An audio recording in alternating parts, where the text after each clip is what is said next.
ज्यादा उसकी प्रसिद्धि। महाराज जी, ऐसा दुर्गा सप्तशती में कोई विशेष श्लोक, विशेष कोई पाठ जो मनोकामनाओं को पूर्ण करने वाला, सिद्धियों को देने वाला, ऐसा कोई पाठ जिसको व्यक्ति अगर दुर्गा सप्तशती का पूरा पाठ ना कर पाए तो उसे कर ले?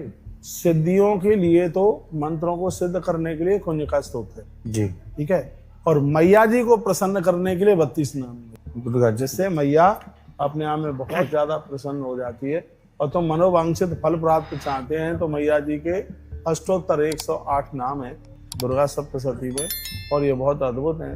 और मैं कहूँगा जब आप पाठ पूरा हो जाए तो मैया जी को जरूर बोलिए, मत्स्य महापातकी नास्ति पापग्नि तो समान ही एवं ज्ञात्वा महादेवी यथा योग्यम तथा। मैया बहुत राजी होती है।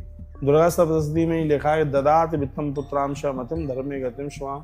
माँ प्रसन्न हो जाए तो मैया आपको क्या नहीं दे सकती, भंडार वर्ग सब कुछ दे देगी। आचार्य जी आपने बड़ा अच्छा प्रश्न किया है। तो मैंने लोगों को 3 बातें कही गई हैं, सिद्ध कुंजिका स्तोत्र, 32 नाम मैया के और अष्टोत्तर नाम, यह सब कुछ दे देगी, किसी भी चीज की कमी नहीं रहेगी। महाराज जी, हमने सुना है कि कोई दुर्गा सप्तशती के पाठ कर रहे थे तो दुर्गा सप्तशती के पाठ में आता है, पुत्रा रक्षण महालक्ष्मीर भार्याम रक्षतु भैरवी।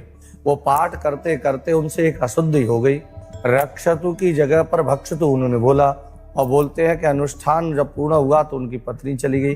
क्या ऐसा है जो भगवान माता का बड़े भाव से अनुष्ठान करे, अगर उसमें किसी प्रकार की शब्दों की त्रुटि हो जाए तो क्या उसका विपरीत फल मिल जाएगा? संस्कृत भाषा में यही तो है, इसका विसर्ग का भी अंतर हो जाएगा तो उसके परिणाम बिल्कुल अपने आप में अलग हो जाएंगे। इसलिए पाठ पूजा करने से पहले माँ को या किसी भी देवता को प्रणाम करके कह दो, हम तो अबोध हैं और हम कुछ नहीं जानते, मैया उल्टा पुल्टा भी हो जाए तो उसे तू सीधा कर जी। ये उनके लिए होता है जिनको विद्या का अपना घमंड होता है, हम अपने आप में बड़े विद्वान हैं, ये सब चीजें उनके लिए होती है। यदि श्रद्धा के साथ आप पाठ कर रहे हैं तो क्या मैया जानती नहीं है कि मेरा पाठ कर रहा है और इससे गलती हो गई है, त्रुटि हो गई है, तो मैया फिर उसको क्षमा कर। लेकिन जब ये लगता है कि हम बहुत बड़े विद्वान हैं, हम बहुत बड़े विद्वान हैं, तो फिर अशुद्धि पर तो दंड भोगना। महाराज जी, एक ये है, जैसे कोई 9 दिन तक व्रत न कर सके, करने में असमर्थ है किसी भी तरीके से, तो क्या विशेष तिथियों में व्रत किया जाए या किसी तिथि को किया जाए, या कैसे वो 9 दिन के व्रत का फल प्राप्त हो?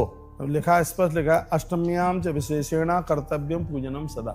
देवी भागवत में लिखा है कि यदि आप 9 दिन का व्रत नहीं कर पा रहे तो अष्टमी का व्रत आप जरूर कीजिए। अष्टमी का आपने व्रत किया तो भी नवरात्रा की पूजा का एक बहुत बड़ा फल आपको प्राप्त हो। और वहीं ये भी लिखा है, सप्तम्याम च तथाष्टम्याम नवम्याम भक्ति भावता। सप्तमी को व्रत करके, अष्टमी को कन्या पूजन करके, व्रत करके, और 9वीं के दिन आप अपने अनुष्ठान का विसर्जन करके ब्राह्मणों को भोजन करा देते हैं। तो इसमें लिखा है, उपोष कहते हैं, त्रिरात्र करना सर्वम फलम भवति पूजना। तो ऐसा करने से आपको नवरात्रा का बहुत बड़ा फल प्राप्त।